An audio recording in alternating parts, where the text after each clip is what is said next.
Hello and welcome to another episode of Rallying the Forge. I'm Solimer, and in today's episode, we're going to talk about the announcement for Season 1 rewards that was dropped today, and we're going to talk about the rest of the month's SolForge Fusion Championship Series events, qualifiers for the championship event at the end of the month, next week's Friday after Thanksgiving. And I'll show you a little bit of how it works. So if you wanted to sign up and didn't know exactly how it's going to work, I can get you that info. So go to the Discord for the announcement. Lucas announced Season 1 rewards will be coming out Wednesday, November 26th. Learn more at this post, which we'll check out in a minute. Congrats to our top 10 players. So they have the scores, they have their prizes, and, well, they don't match the prize amounts they had listed before. So I don't know what happened there. There it is. So these are the amounts they had before. And they had said, initially when they said it, this was June, they had said you will earn that as a minimum. And then a month later, they had changed it to the top 10 is set in stone. That's what they're going to earn maximum. There's no adjusting on that.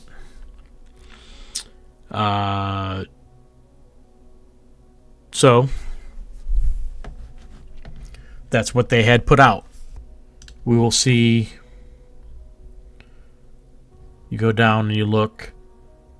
11th place got more as well. And then 12th place drops off. So I don't know what happened there, why, and I don't get how 11th place. Yeah, 11th place is so far ahead of 12th place when they have 5,000 points difference. So I don't know with the numbers. I would be quite upset with whatever's going on with this, but this is the top 150, 160 some odd players, scores and prize money. So the article, let's talk about how they're going to do this. They're going to start on the 26th, and for 60 days from that point forward, over 2 months, they're going to give out some amount of SFG to your account. They don't say exactly how much each day or if it's going to be an even split or what. But basically every one SFG is going to be equal to 20 cents US dollars. And then so you're basically going to get 5 times whatever your prize money is. Just multiply 5. That's how much SFG you'll get. If you would like, instead of SFG, you would like Embers. They will convert it. You fill out this form. There's a link here. And if you fill it out by the end of Monday, then they will convert it to Embers, and you can get it all at once immediately. And basically, every SFG is worth 5 Embers. So it converts at the $80 rate if you were to spend your SFG on Embers. They're just converting it for you. So for people who don't have a wallet or don't want to deal with that, they can just fill out the form. So make sure you do that by Monday if that's what you want to do. And then, again, top 10 players and their scores and money. And then you have the top 150 or so. And they have a link here. It's hard to see, but they have a link to all the players and their score and prize money. And there's 5,146 players. So I haven't done any work with this. I will probably do something with the numbers, total it up, see the totals that they're giving out, the percentage of points people got, and try to make sense of this stuff. So 1051. Where's the article at? 1045. They don't even match on their sheet to what they have on this. So we'll see. I had my chart that I had taken a screenshot of, and it's pretty close to accurate for most people. There were some minor differences I already noticed, but I'll probably compare this to see how close I was and how far off I was for some of the players, but that'll be another thing down the road. So make sure you fill out the form or check the sheet to find out where you are and what you're getting. I don't know. We don't know the details of how much they're going to give out. Are they going to just give out? Or some people get knocked out one day, and then other people who have higher amounts going to go over 60 days or what? I don't know. So the thing with the SFG and Solana is right now Solana's down a lot, and prior to the past few months it had been really high, or what might have been really high for it. I don't know. Obviously, earlier this year, January, December, November of last year, it was at its all-time high. SFG reached at one point, I think, $4 per token. So if you feel like right now it's at a low, then you should hope that, with all markets, they go up and down. So you would think that it's going to come back up, hopefully. If it does, you could turn your little bit of SFG that you're getting now into more than that. You could double it if it goes up. It just doubles its value. That could be very easy to happen. If it goes from the roughly 20-cent valuation you're getting on it to even just goes up to a full $1, you're going to get 5 times as much as you got. So if you're getting, so let's just say $100 worth of SFG right now, and you hold it, and it goes up to $1, back up to $1 where it was for a very long time, goes back up to $1, you'd get $500. You'd have $500 essentially. So that is something you can do, or you can cash it out, or you can use it to buy embers, or buy mint decks, buy pre-minted decks, etc. You can do whatever you want with it, but it is very low right now. So the speculation is that it will go back up. It's just a matter of when. So we'll see how that works out. So that's with the prizing. That's going to start next Wednesday. They're going to put out another announcement with info and links and stuff on how to claim your SFG. So pay attention for that in the Discord, and we'll see if it comes out early enough in the week before I'm out of town. Then I'll put another video out with that info. Otherwise, it'll have to be after the holiday before I get another video out.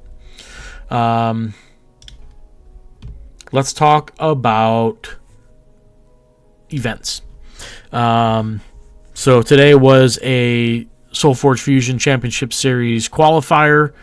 Legacy Gaming Guild ran that one. Aside from the language barrier, for the most part, it went pretty smoothly. I normally can't make these at this time. It's a little early for me. It's pushing my limits anyway.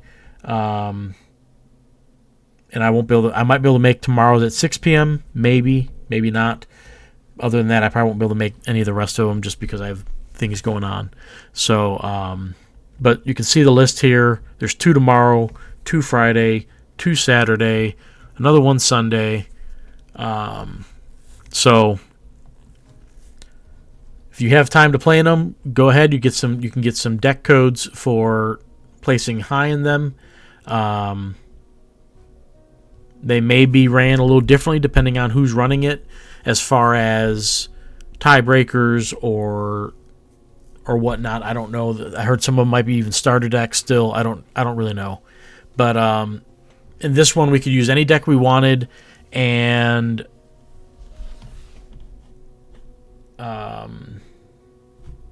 the tiebreaker was Overkill. But they did modify that quite a bit, and it's curbed it considerably, which is good. It wasn't as bad as it could have been, but it was what it was. So the site that they use is for all of these that I'm aware of that I've looked at are on Challenge instead of Challenge. It's Challenge. And this site this site's been around for a long time. I actually used it with the original SolForge to test decks internally, and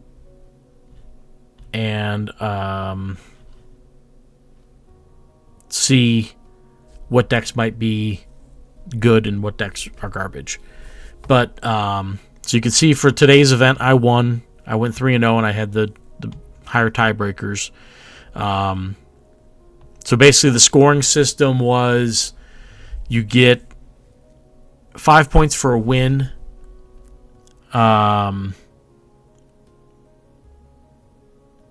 Unless you get to the end of cycle 4 and you just win based on hit points, then it might look something like this, I guess. I don't know. Trying to think. You see these with 6 and 7, so they had some overkill. If you had 10 hit points, you got a bonus point. 20 was 2. 40 would have been 3. 80 would have been 4. And 160 would have been 5. And that would have been the top. You could get 10 points. So they did curb that quite a bit. You can see here we have an 8-point victory. That was, they had an Arborist and they got him down to negative 71 hit points. But he capped out at 8 points instead of getting like 12 points or something in the old system. For every 10 points, it would have been he would have got 7 plus the 5 for winning. So definitely curbed in this match. And I recorded my matches, so I'll be putting them out hopefully before Thanksgiving. But I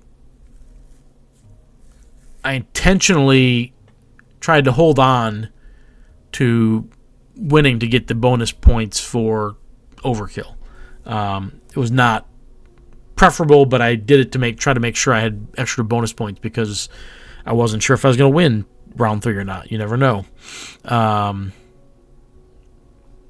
then this was a tough match. I recorded it, but the first cycle and a half or 2 cycles, I had connection errors, which I could play through a little bit, but then it got to the point where I couldn't see or do anything, so I ended up closing the client, opening it back up, hoping it's going to put me back in the game. It did. I ended up coming back and winning.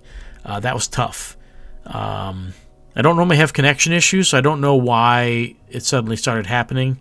I've got a really good connection where I'm at, so I don't know what was going on with that. But it was a good, close match. So you can see down here is the standings, and they fill that in as it goes on. It's live, so you can see when they update it. It just automatically updates. You don't have to refresh the page or nothing.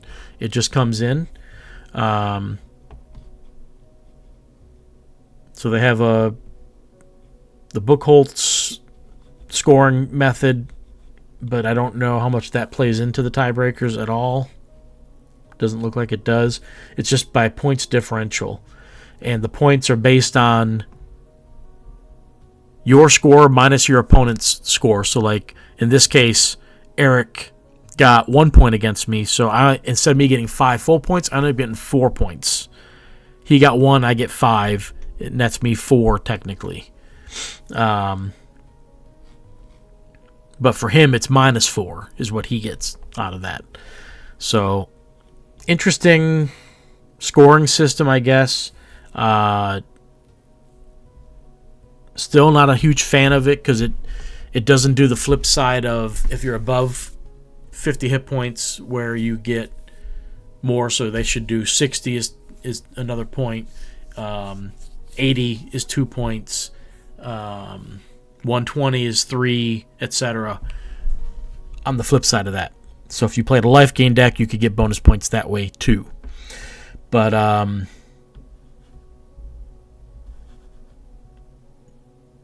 nonetheless, it was a good event. Obviously, there's a language barrier there for me. I think they were speaking Portuguese. Not positive, though, on that. But they did have some English-speaking people there to speak on any questions people had. Went pretty good. So all you did is they would once they had everyone in the event, they would set it. They get it so it sets up the pairings. They would screenshot the pairings, put it in the chat, and then you'd message the person who you got paired with, who had to be on Discord, the code for direct challenge, right? You would randomize, submit, and then you've got a code. You would just copy it and send it to them, or they would do it to you. You'd enter that code, and you'd pair up with them, and then you'd play your match. So I went with a very, very, very, very strong deck. I actually was going to play my gold deck that I played in Worlds the first year, but because I haven't played it in a while, I just don't know how it holds up to all the new stuff lately with dinos and set 4 and stuff. I haven't played it a whole lot, so I still think it's a good deck. But then someone had me worried. They were talking about something. What were they talking about? I'd have to remember. But they're talking about something, so I was like, I think I'm going to switch to my other deck, which is more life gain heavy, but also it's a very strong deck because it can fill the lanes and put a lot of pressure on you and get big creatures out. So I played that. I think it might have been because of how the scoring works with the minus points, and my other deck doesn't have a lot of life gain, so I would lose health potentially, and I wouldn't be able to gain it back, whereas with this deck, I was always really high until that last match. They actually had me down to 30-ish, and I worked my way back up to over 50, but that was tough. With my other deck, I don't know if I would have been able to come back. So, I don't know. But if I can play in another one, maybe I'll play the other deck just to see how it does, because a lot of these decks are... You're going to see a lot of different decks. You're not seeing not every deck's going to be Necri Mutera or RSE or, some sort of recursion deck.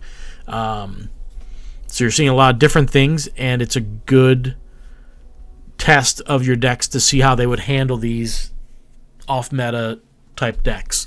So, but it's a lot of fun. It was pretty quick. They had, I think, 30-minute round timers, which was a little short. Almost ran out of time with my match with Eric because of my disconnects, and he was a slower player, and so it took us a little bit longer to get through things. But yeah, it was good. It was easy. So on here, we'll go here. So this is the SolForge Fusion Championship Series, and they have these are recently completed. Now they have upcoming here. So this is tomorrow's 3 p.m. This is tomorrow's 6 p.m. But normally you just get deck codes for the qualifiers. So first place gets 8 deck codes, which are supposed to be emailed to me because I won.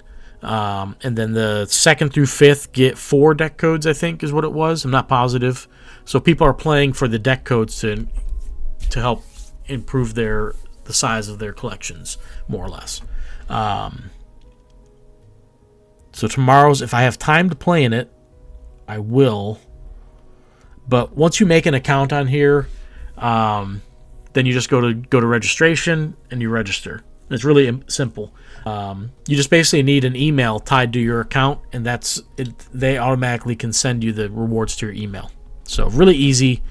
It's not a Web3 based website. This site's been around for a long time, well before a lot of the Web3 stuff has been out there.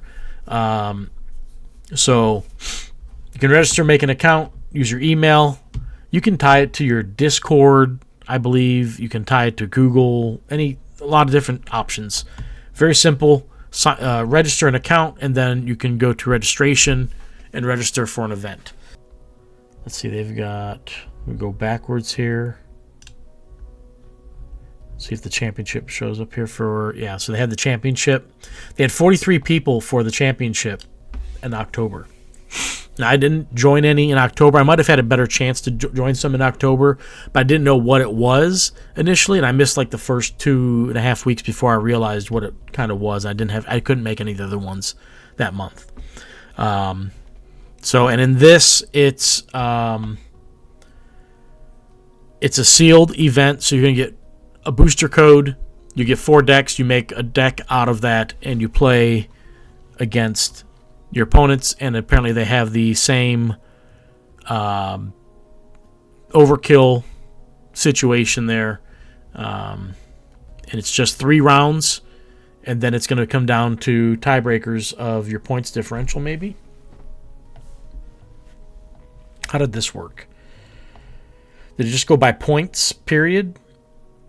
So it looks like they just went by points and not points differential. That's interesting.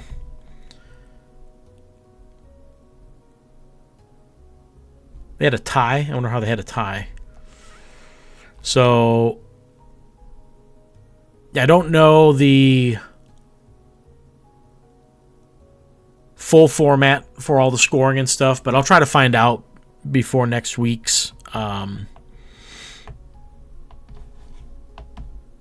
championship. So, it's just a sealed event. It's going to be random luck.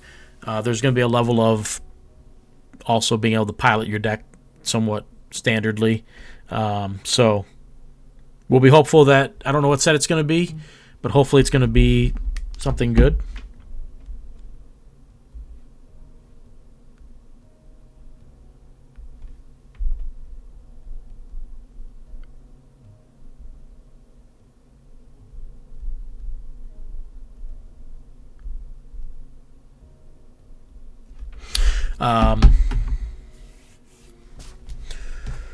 I don't think I'll be able to stream. I might not even be able to record my matches because I'm not going to have my computer.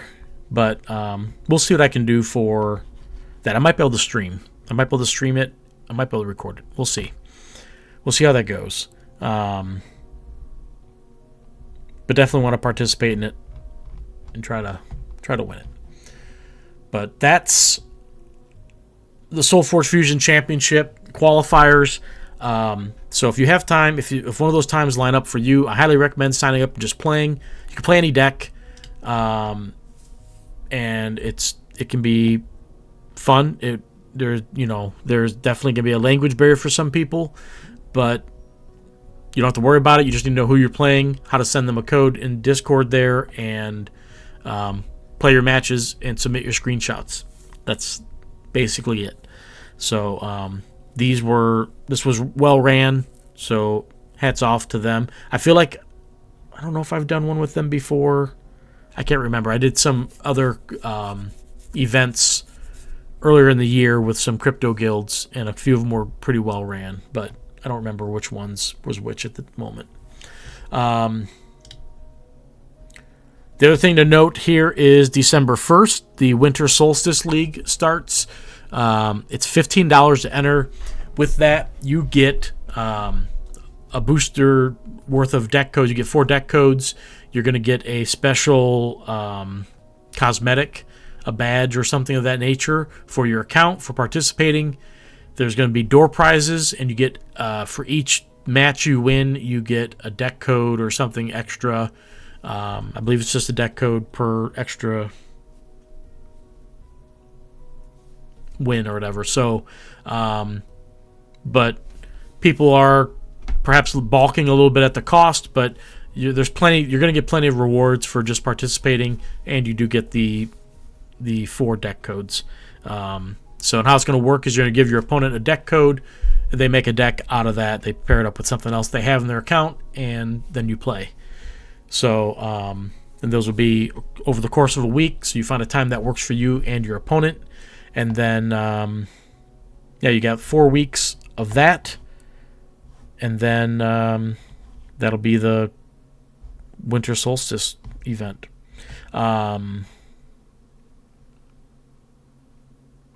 Otherwise, I don't know. I assume the SolForge Fusion Championship Series will be continuing in December, but nothing's been posted yet, so we'll see if it continues on or not. Seems like it's been a pretty big success so far. We'll see if they continue with that or whatnot. So that's events going on lately. You can see the calendar, pretty full of stuff, multiple events per day, which is good. The website they're using is easy to use, easy to sign up. And then pretty much all.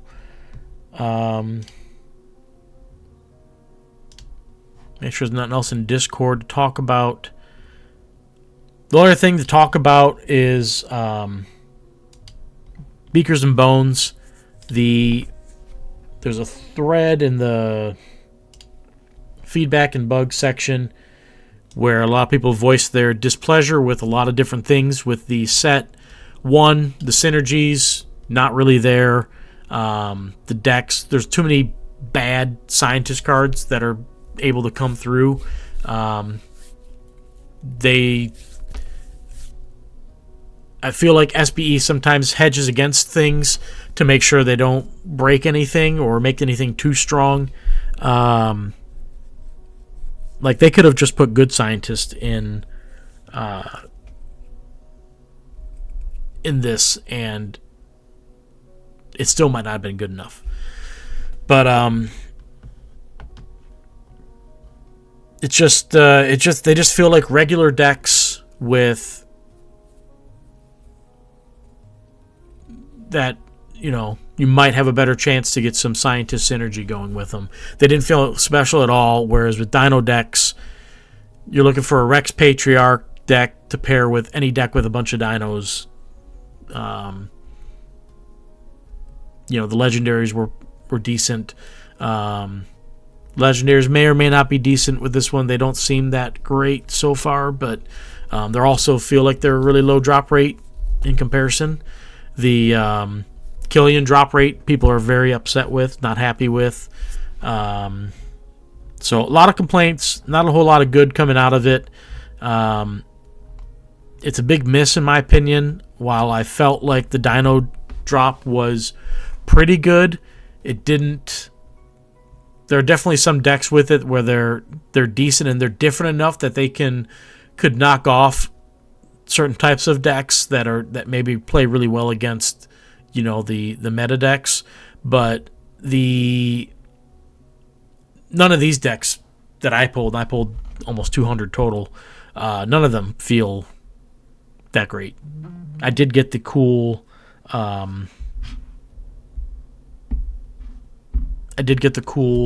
shambling drone, but other than that, not that special. I'm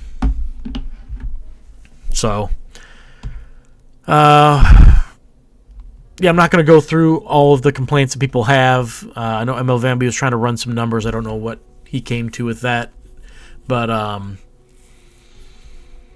overall, people are not very happy with the drop. It's kind of a miss, and in my opinion, just too many of the bad scientists showed up in the decks.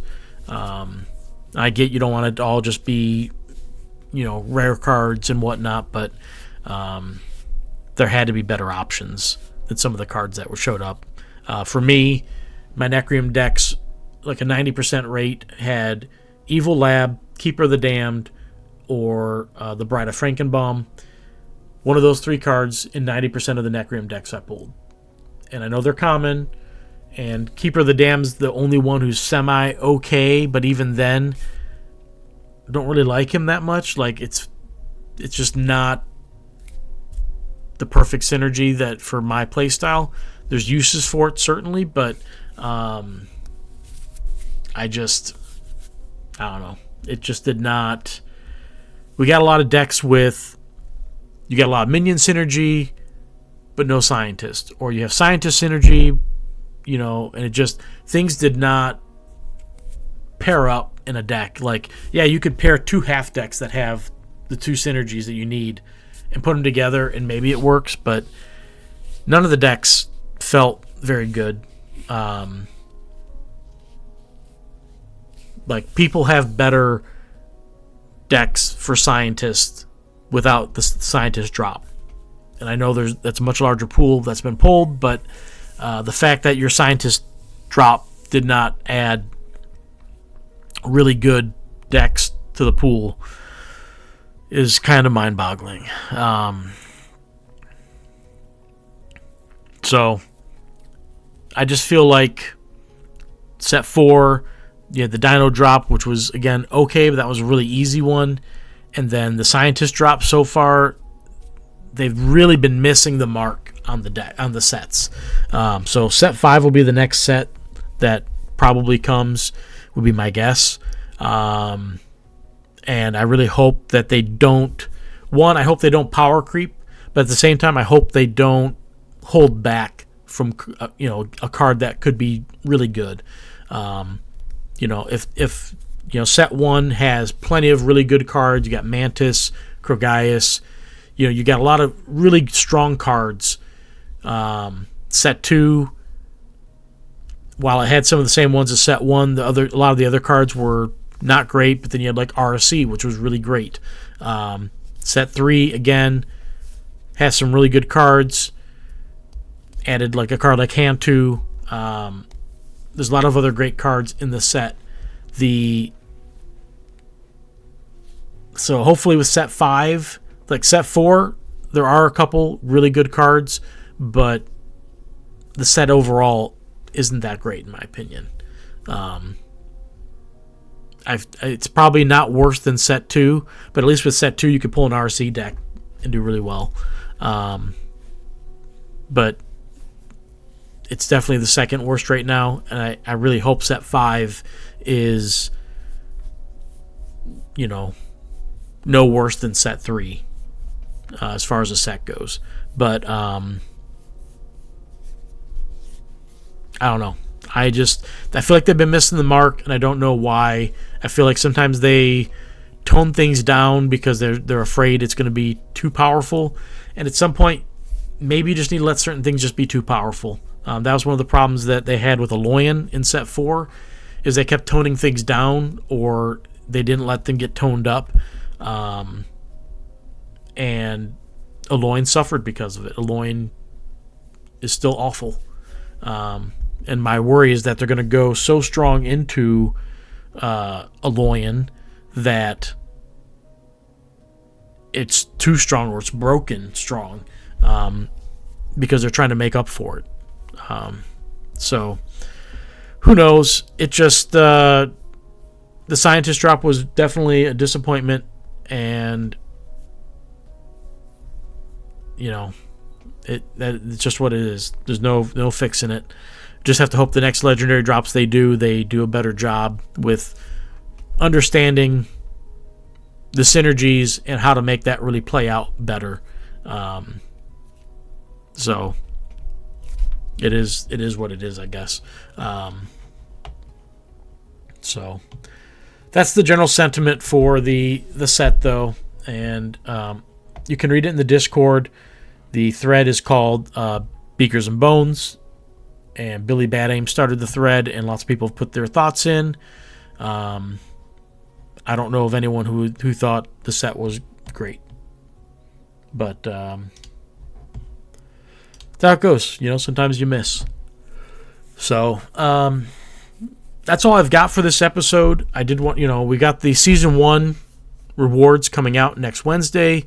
We've got events all through Sunday, I think, for the SolForge Fusion Championship qualifier.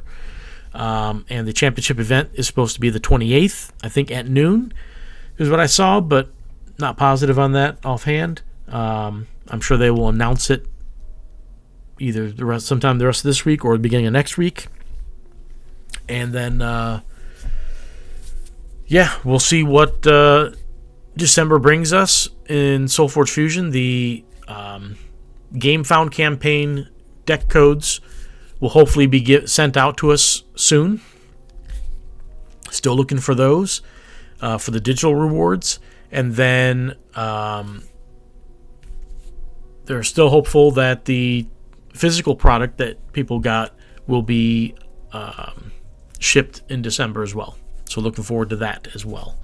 But otherwise, that's all we've got for this episode. So thank you for joining me. Don't forget to comment if you have any thoughts you want to share, and like and subscribe if you enjoyed the video and like the content. I appreciate it. Take it easy. I'll see you guys in game and whatnot.